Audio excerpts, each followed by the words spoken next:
Bom, pessoal, agora a gente vai falar sobre os fatores que afetam o desenvolvimento motor. Vamos lá? Bom, o Gallagher ele define que tanto o processo como o produto do desenvolvimento motor, eles são influenciados por grandes variedades de fatores, operando isoladamente ou em conjunto.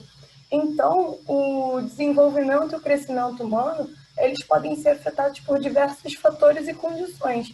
E esse comprometimento ele pode ocorrer tanto no período pré quanto no período pós-natal.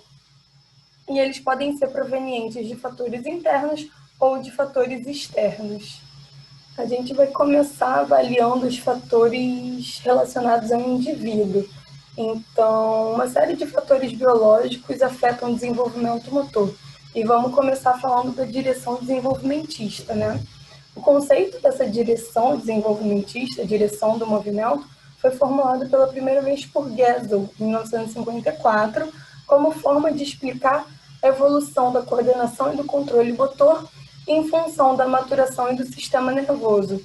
Então, ele observou que o desenvolvimento físico ele seguiu uma sequência ordenada e previsível que ia da cabeça aos pés, que é o aspecto céfalo-caudal, e do centro do corpo para as suas extremidades, que é o aspecto próximo distal. Sobre o aspecto céfalo-caudal, a gente pode dizer que ele se refere aí à progressão do controle da musculatura, partindo da cabeça em direção aos pés.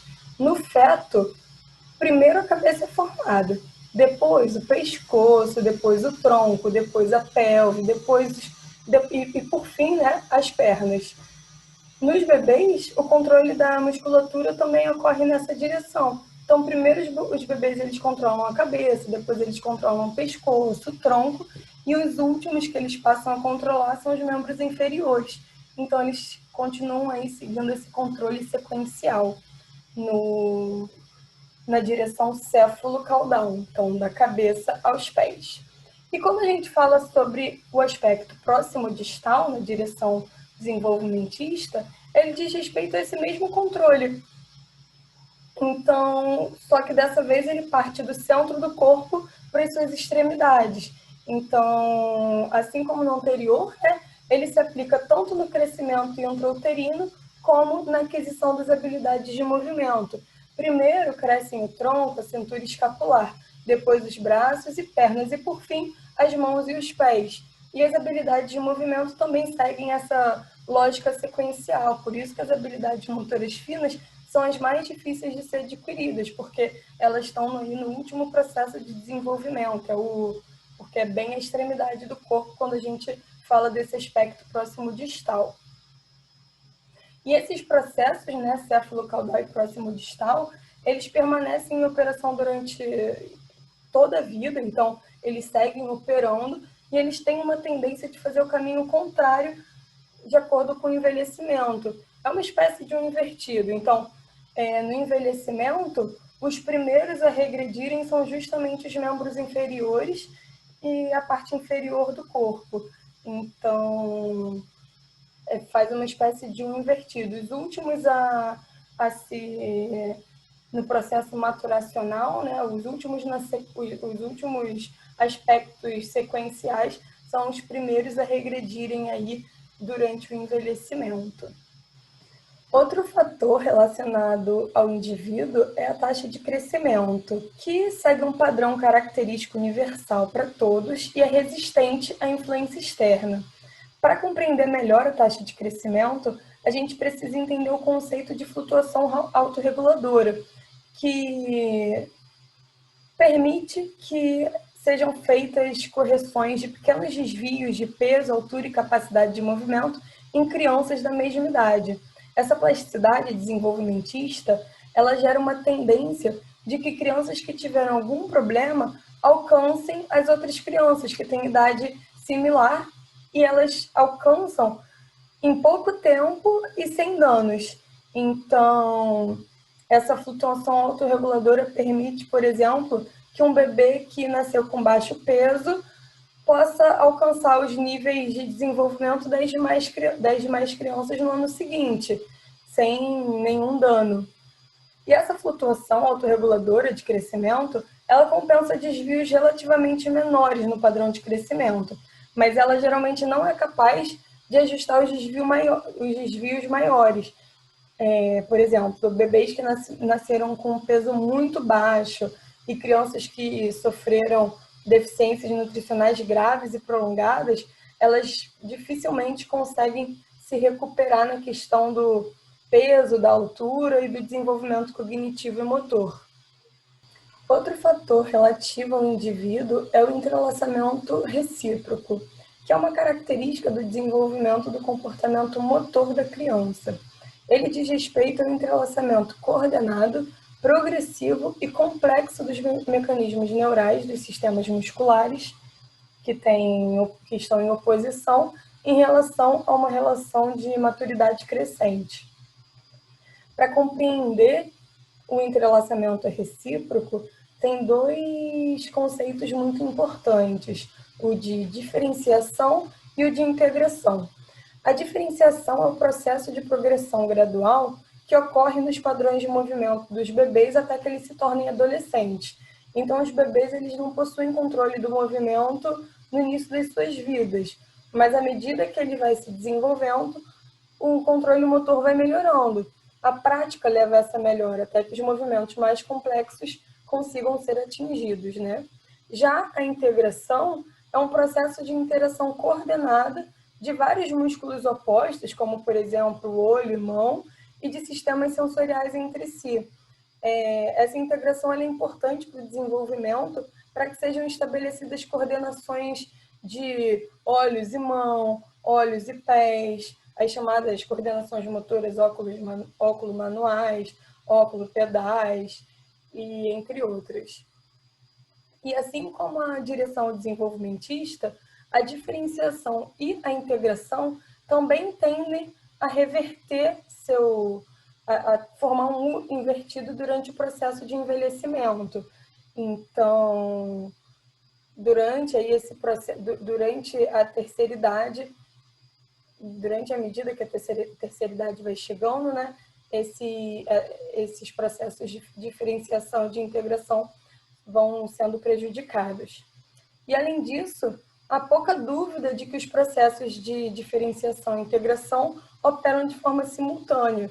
Eles são capacidades complexas do adulto e são explicadas através do constante entrelaçamento deles dois, né?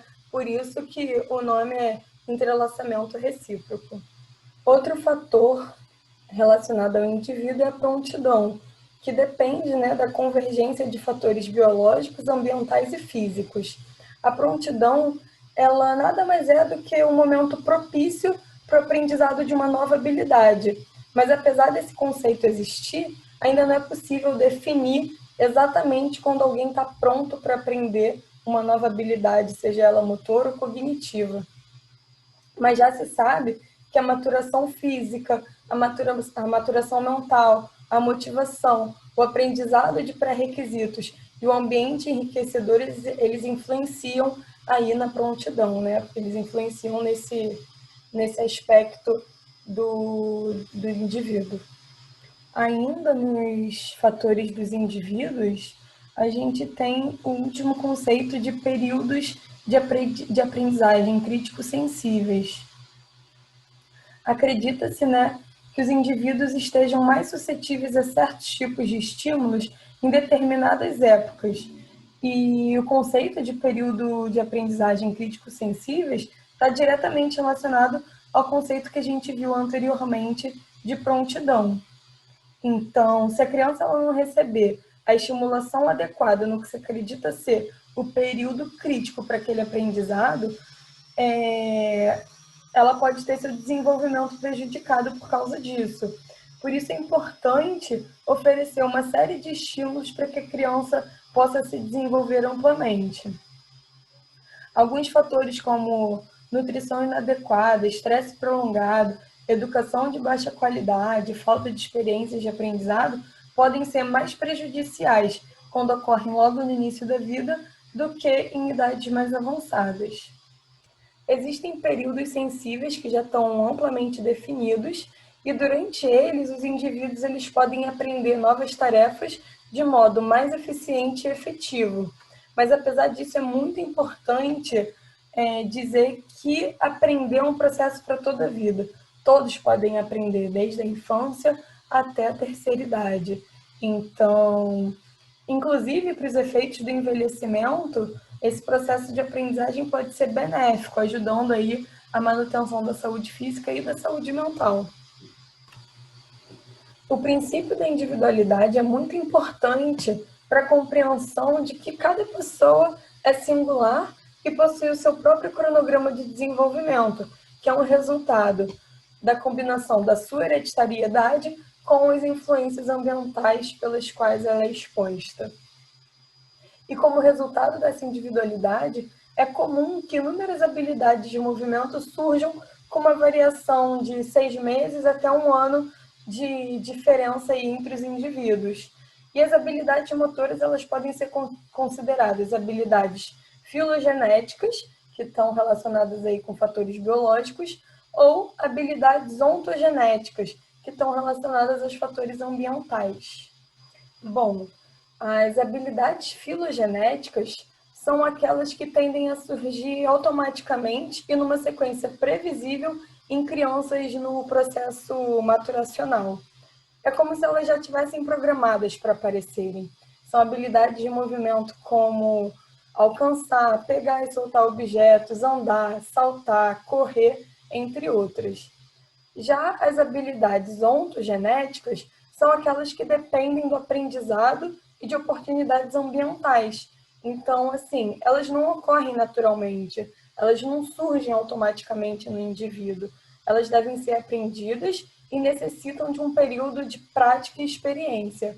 Então, alguns exemplos de habilidades ontogenéticas são nadar, andar de bicicleta, jogar vôlei, escrever, jogar futebol, entre outras. E apesar de existir, essa tendência biológica para o desenvolvimento de certas habilidades, que são as chamadas habilidades filogenéticas, não é certo pressupor que a maturação é a única responsável pelo desenvolvimento motor. Então, para que qualquer habilidade de movimento voluntário evolua e atinja um domínio maior, é necessário que fatores ambientais influenciem. Então, esses fatores ambientais são justamente a ontogenia. Sendo assim, oportunidades de prática, estímulo, instrução, ecologia e condições de ambiente, elas contribuem significativamente para o desenvolvimento das habilidades de movimento ao longo da vida. Então, uma criança ela tem uma tendência a aprender a andar. Andar é uma habilidade filogenética. Porém, para ela melhorar o desempenho dessa habilidade motora, ela depende de questões ambientais, de estímulo. E aí é a questão da ontogenia. Bom, agora a gente vai falar dos fatores do ambiente que influenciam no desenvolvimento motor. Muitos estudos surgiram para avaliar os efeitos dos comportamentos dos pais sobre os primeiros anos de vida da criança, levando à compreensão de que uma série de fatores de criação influenciam no desenvolvimento posterior desse indivíduo.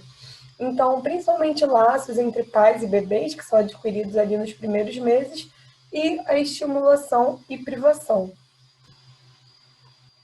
E agora a gente vai falar um pouco sobre os laços, que eles também podem ser chamados de vínculos.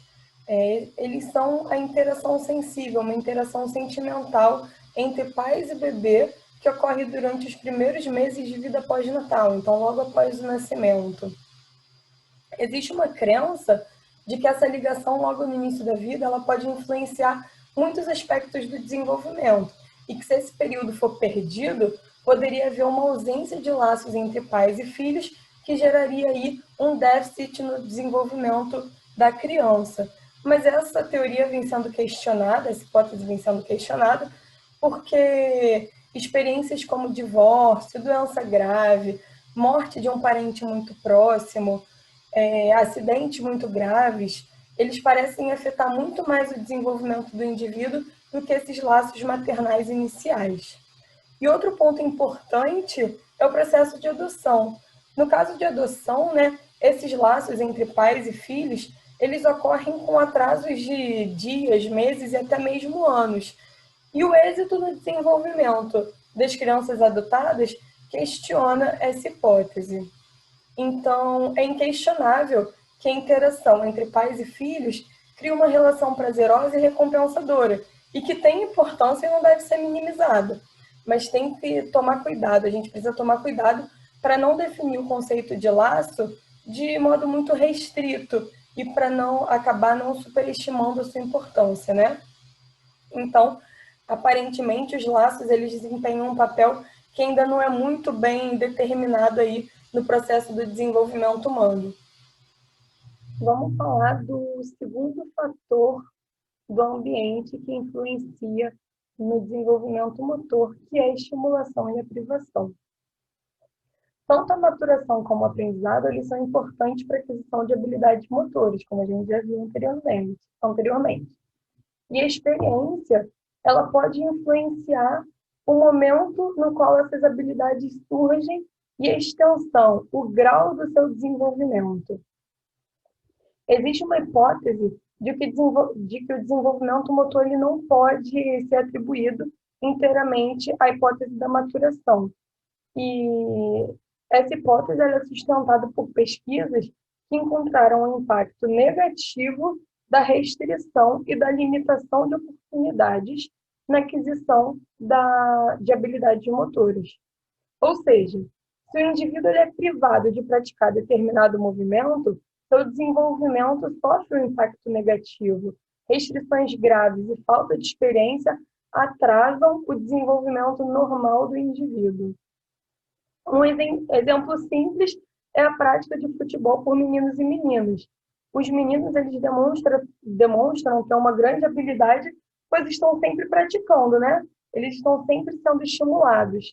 Enquanto as meninas, essa prática é limitada. Então, elas apresentam um padrão menos maduro desses movimentos, né, relacionados à prática do futebol. Isso está diretamente relacionado à questão cultural. Então, no Brasil, a prática do futebol está muito mais associada ao gênero masculino do que ao gênero feminino, o que é uma questão cultural, está errado, porque não permite que as crianças, que os indivíduos vivenciem amplamente a gama de movimentos necessária para o seu desenvolvimento, né, como um todo. E essa interação entre maturação e experiência ela é tão importante porque é a chave para compreender o momento em que cada indivíduo está maduro para aprender.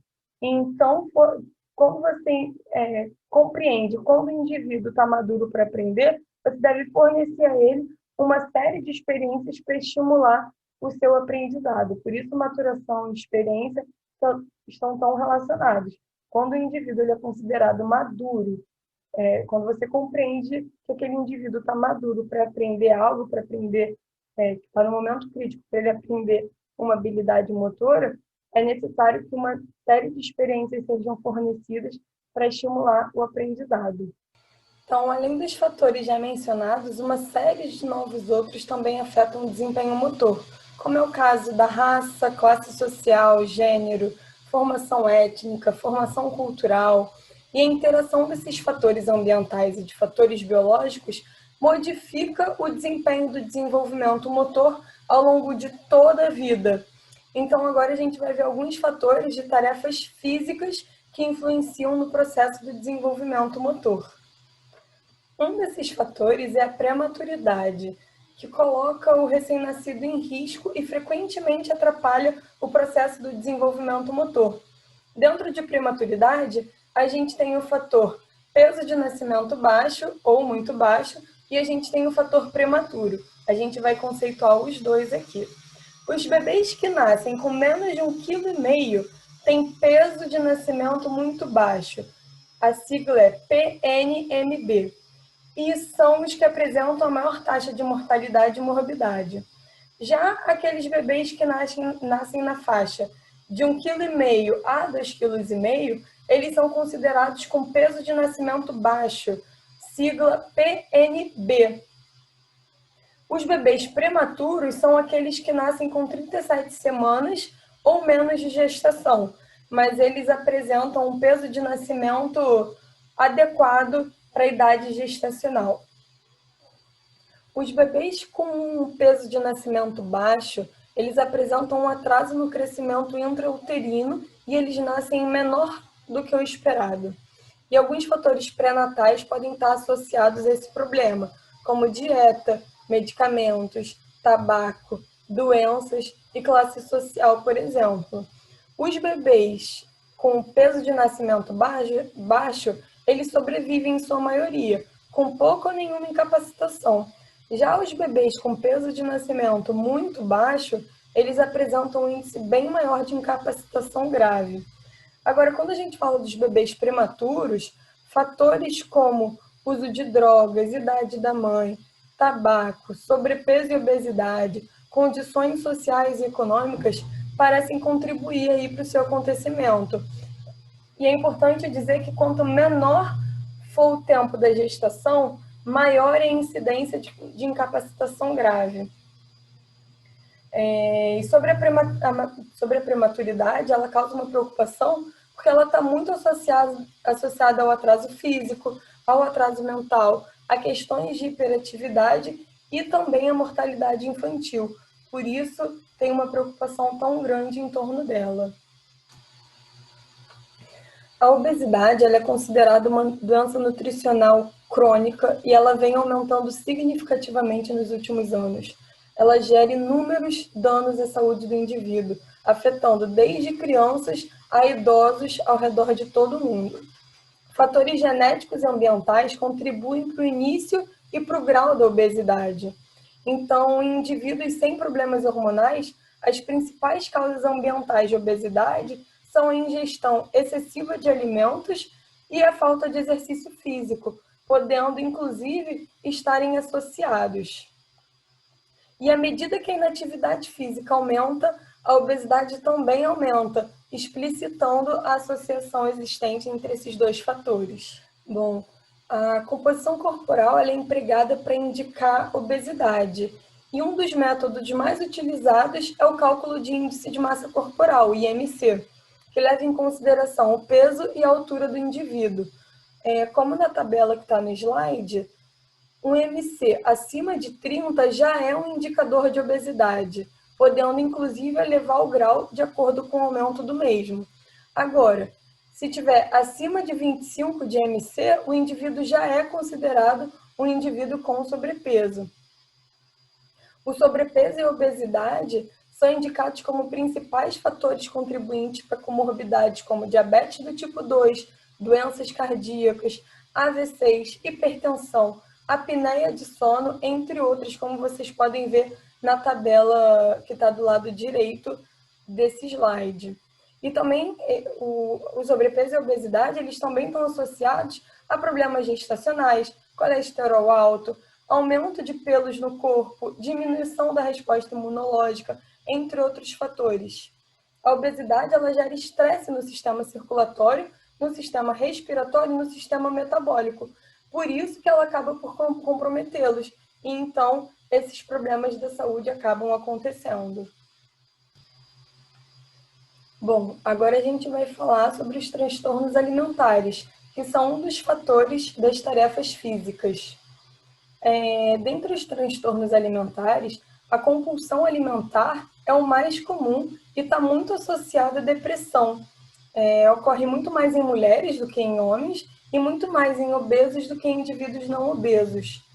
É possível identificar aí uma associação entre episódios de raiva, ansiedade, tédio e tristeza no desencadeamento de episódios de compulsão alimentar. E durante esses episódios, os indivíduos eles consomem grandes quantidades de comida durante um curto espaço de tempo e mesmo sem apresentarem fome. Outro transtorno alimentar é a anorexia nervosa. Ela é caracterizada pela aversão ao consumo de comida e pelo medo de engordar, mesmo quando a pessoa já se encontra num peso abaixo do normal. A bulimia nervosa também é um transtorno alimentar e é similar à anorexia, porque também é a busca pela magreza. mas o processo utilizado é de compulsão e purgação. Então, acontece a ingestão de comida e depois a eliminação da mesma. Ambos os transtornos alimentares são muito graves, eles atingem, em sua ampla maioria, as mulheres, e os dois transtornos têm consequências muito graves a curto, médio e longo prazo, podendo estar relacionado até mesmo à osteoporose, por exemplo. A anorexia nervosa e a bulimia nervosa são transtornos emocionais que provocam uma aversão à comida, como eu já mencionei, e eles provocam também uma autoinanição. Inanição é uma forma de debilidade extrema, e esses fatores resultam em atrasos no desenvolvimento e até mesmo a morte. Por isso é tão importante a gente mencionar como questões culturais podem estar associadas a esses transtornos de alimentação.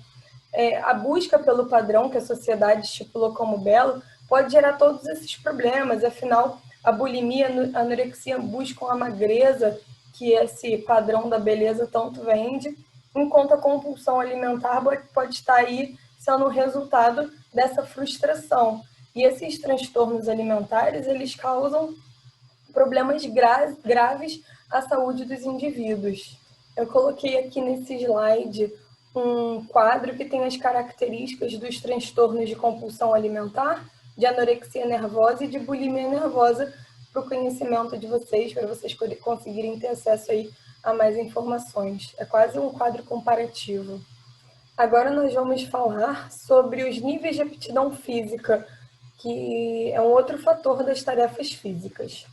Bom, o nível de aptidão física, combinado com exigências mecânicas da tarefa, afetam de forma muito expressiva a habilidade de movimentação com controle, com segurança e com habilidade.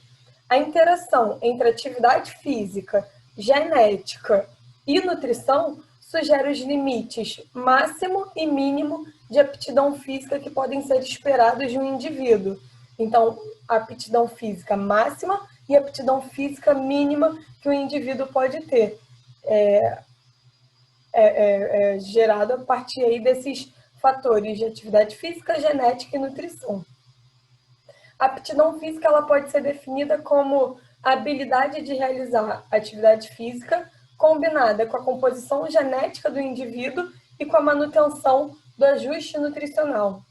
E a aptidão física ela pode ser subdividida em componentes relativos à saúde e em componentes relativos à performance. A aptidão física relacionada à saúde, ela envolve componentes de força muscular, resistência aeróbia, flexibilidade articular e composição corporal. Esses fatores, eles influenciam nos potenciais de performance do indivíduo. Por exemplo, para uma pessoa alcançar uma determinada distância nadando, o quanto ela aguenta nadar, isso está relacionado ao seu nível de resistência aeróbia, ao seu nível de resistência muscular, à sua flexibilidade, à sua composição corporal e à sua força muscular. Todos esses fatores influenciam na performance desse indivíduo que quer nadar, por exemplo. Agora, a aptidão física relacionada à performance, ela está relacionada à velocidade, à agilidade, ao equilíbrio, à coordenação e à potência.